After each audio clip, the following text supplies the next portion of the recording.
title situation. Apparently, one of my viewers wasn't too pleased with the critique that I gave her in the last video. Now, don't get me wrong. I'm well aware that over 100% of the people who view my videos view them to the end and agree with every word that is said. However, when dealing with irrational morons, this isn't always the case. Such is the case, Clara, Rewind Tuesday, November 30th live stream. You really messed up my painting in the paint over. It looked so much better before. I have 4 others of yours and they're gonna be in the video and I'm going to take that into account. That phrase, what you just said, you bitch. That is gonna cost you big time. It's gonna cost you. It's gonna cost you big time. You have no idea what you've done. You have no freaking clue. No clue what you have moved me to. Whatever happens next in this video is gonna be your fault, Clara. You should know better than that. I still have 4 of your pictures. All right, bring it. You're gonna regret those words, Clara. You're gonna regret it. Lewis only knows oil paint. Now, I pride myself on my ability to rise above people's pettiness by exhibiting an abundance of maturity and professionalism.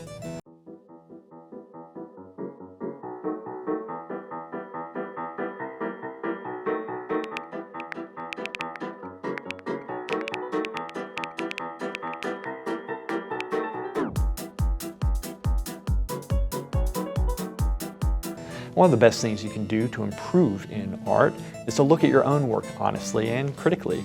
And if I recall correctly, I made a slight mistake on the ear that I painted on Claire's drawing in the last video, and I think that I should correct it.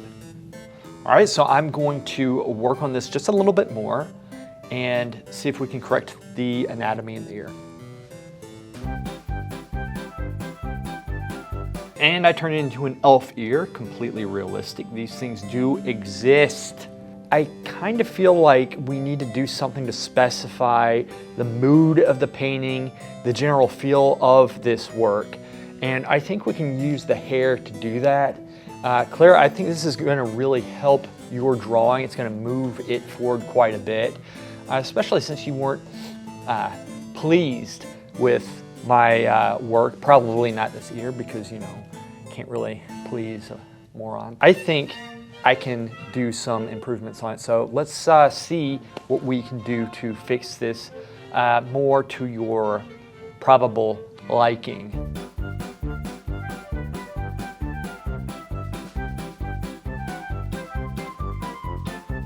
Boom! Expresses the mood of the painting. It's basically a steaming pile of shit. I even put steam rising off the shit. We have some nice texture, some nice flakes, probably some peanuts and what have you. And there's some oatmeal. Look, I don't think that this is enough still. I think we can take this a little bit further to get more of the feel of this work. Cross-eye, unibrow, mustache. It's a chick, an elf chick with hair. So Clara, I hope that that little comment that you made, I'm sure it's been very beneficial to both of us. Hopefully you have learned something from this endeavor. I've further improved upon your work and really strived for the feel of what I first saw when I looked at your work originally. So I hope this helps. I really do. I hope you have learned something from this. And yes, let's go on to our next subject. All right, so next up we have Mural Dreams by Laura. So Laura is one of the streamers. I highly recommend you watch her stream. It's normally 11 o'clock a.m. Eastern on Fridays. Sometimes it starts around 12. However, she did a very noble drawing of a very famous artist and YouTuber. Like I said, very noble, upright, genius personality from a live stream some months back. So she sent me this picture along with a little message, and I will read that message to you, and I quote, "That's how I see you, comma, really," verbatim. Well, Laura, this is also how I see myself as an orc, except I don't identify myself by my face, I identify myself by my ass. Don't know why I said that, but I did. Note to self, edit that out later in editing. Laura, this is a very good picture. I really do like this. One of the things that I would say is that we have two different positions. Essentially what it looks like is that you have the face, you have the bottom of the face being held right here, the other just being pulled this way. So we have two different positions, which is very common for a simpleton to do. Especially when people first start training. I never made this mistake, but I had seen many of the lessers around me make this mistake to have two different positions, and this is something that is very easy to correct. However, I am aware that in the photograph, the face is going at kind of a rakish angle, very handsome, flawless angle that we are missing here. This is more straight up and down, in fact going in the opposite direction. Now you could say to yourself, well, if it is going this direction and the reference photo is actually going in this direction, why not just reverse the face and put it in this direction right here, because we have the nose going this way, the mouth is going too far that way. To which I would respond, my dear peasants, in this channel we rise above mediocrity and we will fix what Laura has broken through her ignorance and probably arrogance, just a little bit. She is very arrogant and uncouth. I do like the scar. I do like this scar right here as it flows down the face. That is very beautiful. The nose is obviously going in the wrong direction, so we're gonna fix that. But I'm not gonna put the face in such an extreme angle, which is essentially going back like this. I might just fix it going up a little bit less. So the original angle is going somewhat like this per se, and then I'll fix it so it's going up about at that angle right there. And I'm going to do that by shaping this area right here, bringing this forehead back that way. One of the things that you can look at when trying to determine the face, the angle of the face especially, is the negative shape right here. If you'll notice from the reference photo, this area is sticking way far out. So if I was to drop a line going through, there would be a larger distance right here between this area and the line, the vertical line, which we would call a plumb line. So we fix these points here, we bring this out some, and then from here we can use kind of this upper bridge of the nose as an anchor point, construct, or rather reconstruct, the eye sockets right here to make them make sense. And all the while we can add some light into this area right here and just bring the nose over slightly, which I think also we're gonna make it a little bit longer. We need to get these angles correct, right? So the eyebrows, and this one kind of probably raises up just a little bit. Even though it is going at an angle, this is gonna be coming up a little bit higher because this needs to make sense right here, right? If you wanna get the eyebrows, look at the forehead, this shape right here, especially in particular this line. Now when you do that, you'll see this shape here, and then it kind of dips down, coming up to this. Now this isn't correct, right? This isn't how it looks. There's gonna be a little bit more flow going across. It's gonna look a little bit more even, so we have to determine the anatomy there. And that's very important. It's a very good habit to look at the shapes around the shape that you're drawing to get this shape right here. I don't know what it is with these little points right here on ears, and perhaps maybe that's an orc thing, but I'm gonna soften that just up some, because if you ever run into orcs in real life, you'll notice that they don't have that point. The point is, however, up here. You are correct. I might lengthen this spot up some. I do like the earring right here. It's a little bit poorly drawn, but that's to be expected. This ear right here looks like it just got torn off. We need to make sure that it looks like hair is just flowing through it. It's not just ripped off at its base. And perhaps we can follow it up this way a little bit. Now, this area right here is popping out too far that way. So you want to get the main shape of the head. And normally how I do that, if I'm looking at angles, I normally kind of come across, I use straight lines to do this. Using straight lines will help you, force you to observe the angles. But more so, if you draw a straight line and it falls through another point, and you draw a straight line through there, you have to understand at what point the other line goes through and breaks through the original line. So this is how I determine the shape of the head.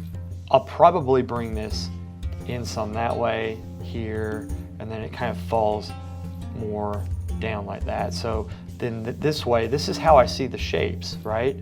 When you can draw with straight lines, look at these. You have a point here, a point here, a point here.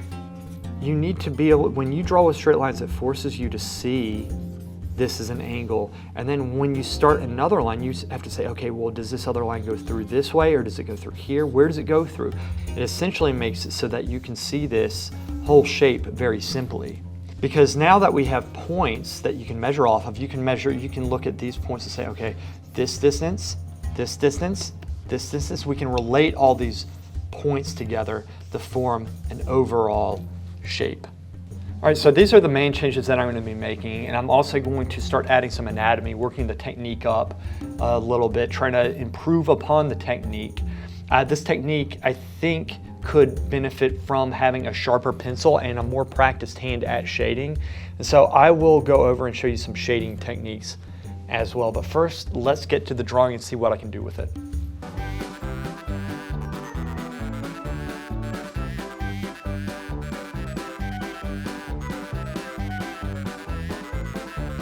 This is what we have right here, and this is what I have morphed it into.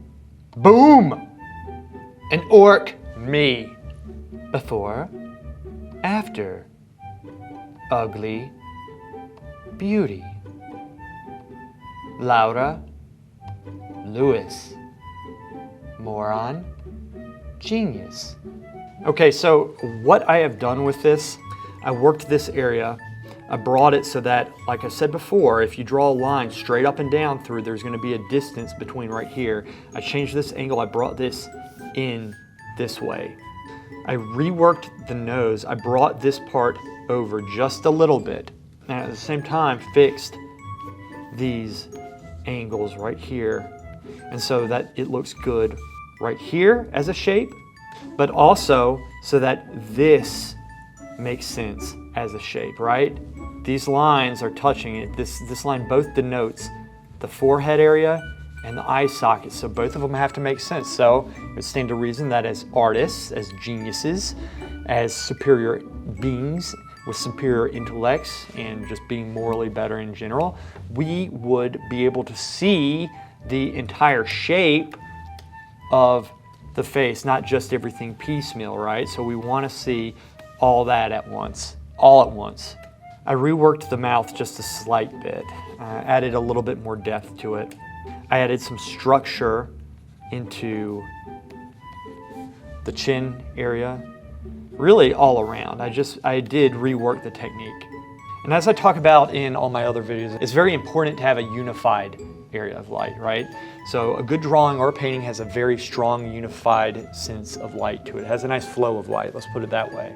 It's not all splotchy, it's not broken up. Most of the time, especially in a portrait that's leaning back like this, you'll have a strong sense of light up top right here on the nose, and when it's facing forward towards us, you'll have it right here. So it's going to draw your attention here. Now, I have kind of the 5 o'clock shadow going on here, so it's a little bit more obscured here, but normally you'll have maybe a little bit of light right here and maybe a slither on the lips as well.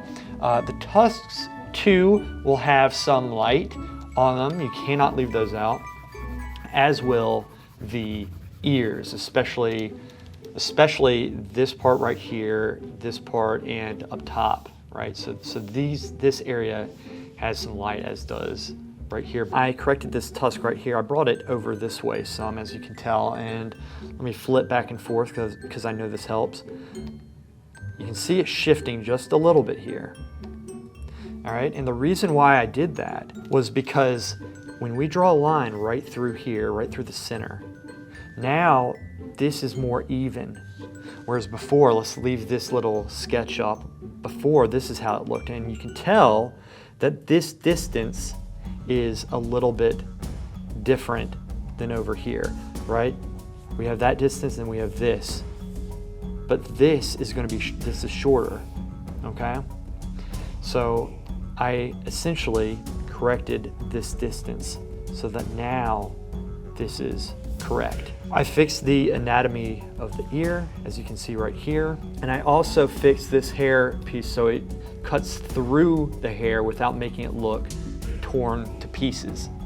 I also added this piece right here so that it corresponds more with the whole shape, because this makes sense to have the ear coming out. These long ears, as you would see, it would not be hidden right here. It would be sticking out some at this point if you've ever observed an orc in real life, as I have several times. All right, so let me explain this cross-hatching technique really quick to you guys. There's a couple different ways that you can shade, but this is one of the ways that I like to shade right here. And this is obviously on Photoshop, but this is also how I shade in pencil. And so when you zoom in like this, you can see that there's lots of marks. It might not be as pretty, but they're going in different directions. You might be thinking to yourself, but Lewis, those are just random directions. Anybody can do that. Wrong. And they're not random directions, so you're wrong about that as well, idiot.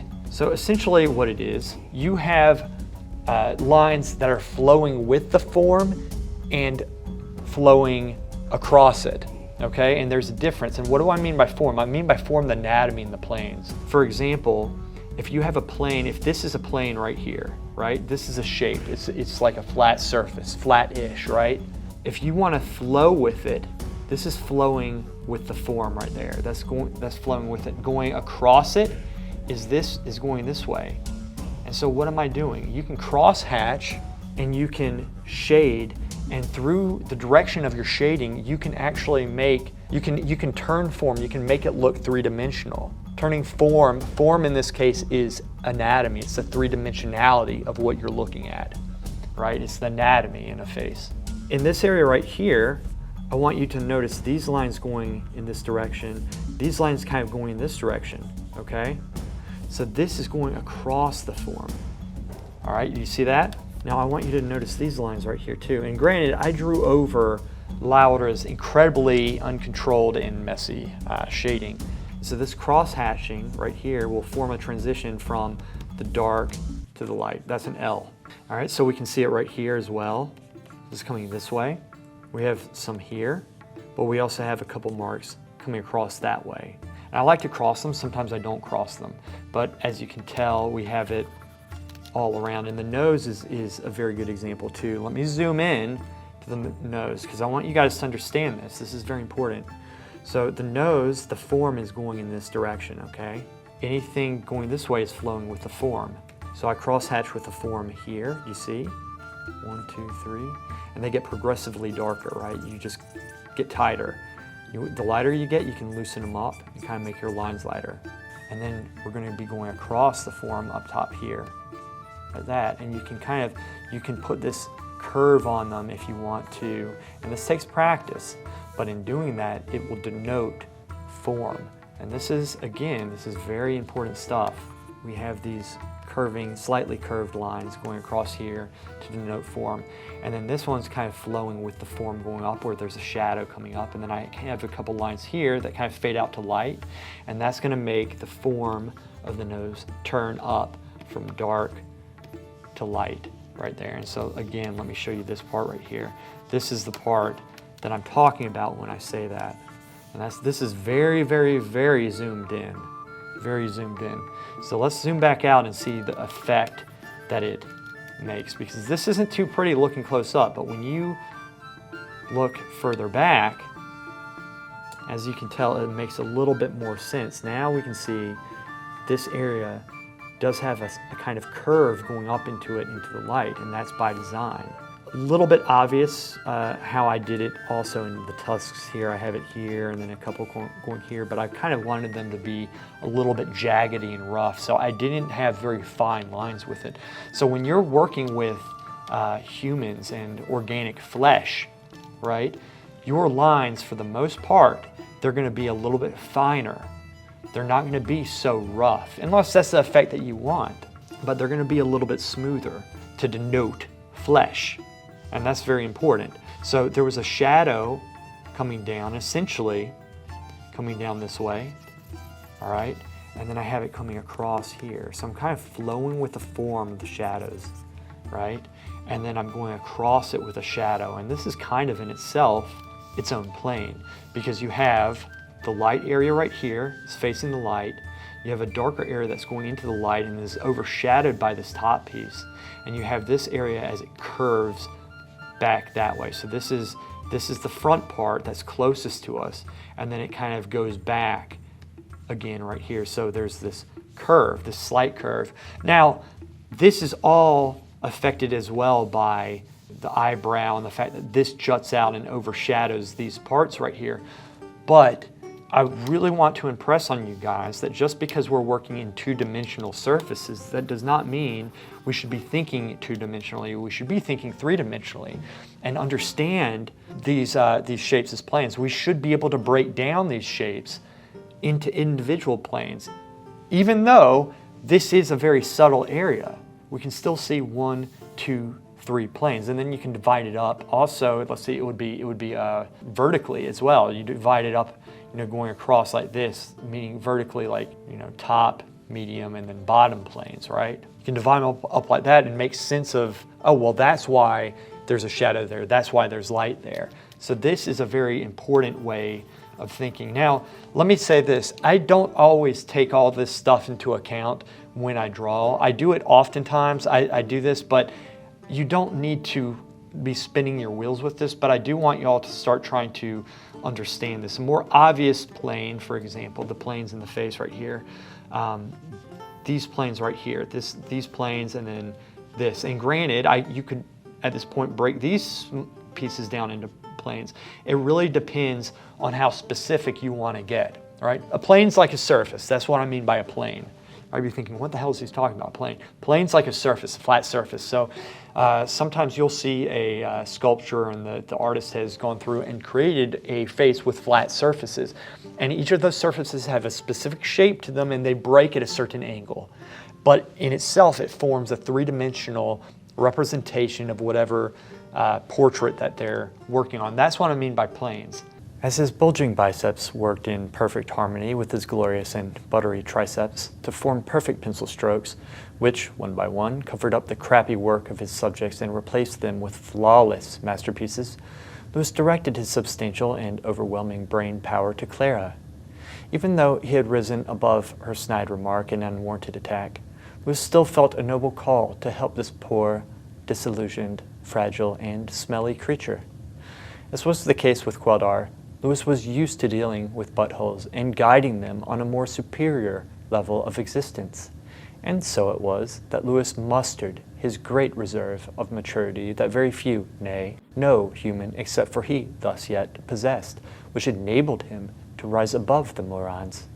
And tightening his belt over his well-oiled and bronzed tin pack, he proceeded to inspire his millions of viewers with a chunky morsel of sugary, sweet, and creamy goodness of a critique that would simultaneously raise Clara to new heights and cement Lewis as one of the most mature and beloved humans ever to grace this cold and bleak rock we like to call Earth.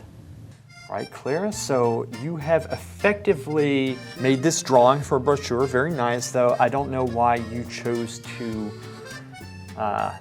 put Widowmaker on this art brochure that we have here before us, but you did. I do like the scarf in here that you put. That's a really nice touch because Widowmaker is French. Whenever I hear French, think about the French, I always feel like I should be drinking a very expensive bottle of wine while wearing a scarf. So this works. Good job. So Widowmaker, I know she has a square jaw, kind of, but not this much. This is too much. All right, so we're gonna soften this. We're gonna bring this in this way.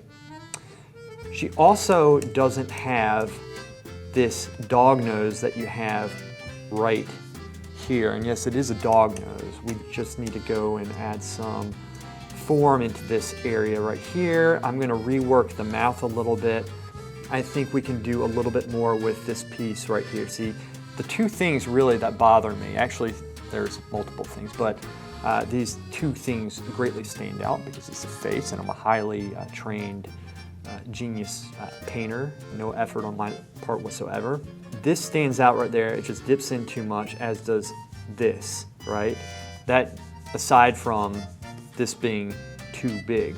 I'm going to put a transitional value in Widowmaker's hair to make it kind of turn into the face, unite this area. It's good to have a combination of softs and sharps, and that's what we must obtain. I'm not sure her hair is red. We could look into the lore behind this, but okay, it works. Now the ear right here looks like you kind of just farted it out, so we're gonna work this up a little bit. I will say that I can tell that there's more form, meaning anatomy, in the face that you have right here, specifically this area, okay? But it's over-modeled because we have these crazy highlights that are going all the way across here, and it's kind of freaking me out a little bit. It's going back that way. So we're gonna do some unification of lights and darks, get a nice flow, fix anatomy in Widowmaker's face. For the future, she's not this purple, she's a little bit more blue. All right, let's get to it.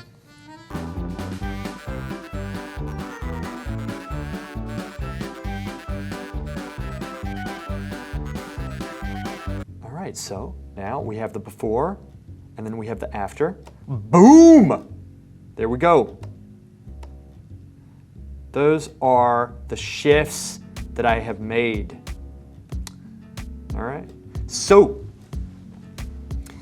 as you can tell, I fixed the anatomy in the ear for the most part, brought this up that way, worked this little sliver of neck into it. I have also softened Widowmaker's hair transition right here, which makes it more interesting to look at, okay?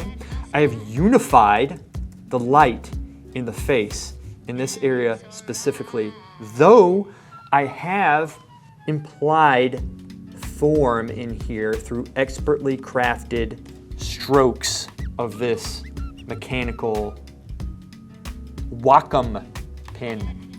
I also fixed this little piece right there, which will help describe the flow of anatomy in the face, and it unifies this area right here. I fixed this area in the eye and made it flow a little bit better, and I went through and corrected the anatomy in the mouth as well. Now I unified the light, as you can tell, and let me switch back and forth. This is how it was before, and look at all the light coming through. And granted, this is a little bit more washed out. I will give you that, Clara. However, for learning purposes, this is a little bit more washed out, but now I've consolidated the light in this area right here, just a little bit down here. So now you have this unification of light. We do that by lightening this up so it brings it closer to this, and then we work the form in here and darken especially around this area. Normally, around the mouth area, you're gonna have a little area of light coming here, and then it's gonna kind of go up and dip around there and then come up like that, but you might have some shade going across here as well. So you might have like a light area here, and it's kind of, you know, shadow coming this way, it goes up into the nose. This will be kind of a shadow. However, this area that I just drew will be very, very light, especially when you have the light hitting the face, this angle right here, okay? I lowered myself to your level so you can understand it, and I used the same technique and orchestrated a flawless version of your Widowmaker. You're welcome, Clara. Value. Did Clara and Laura have it before I critique them? No. But thanks to my abundance of compassion to help those mongrels, and my superior level of maturity, I have exalted their asses to unspeakable levels. It is my wish that you allow me to do the same to you. So until next time, I have rules to carry. Untitled Chapter.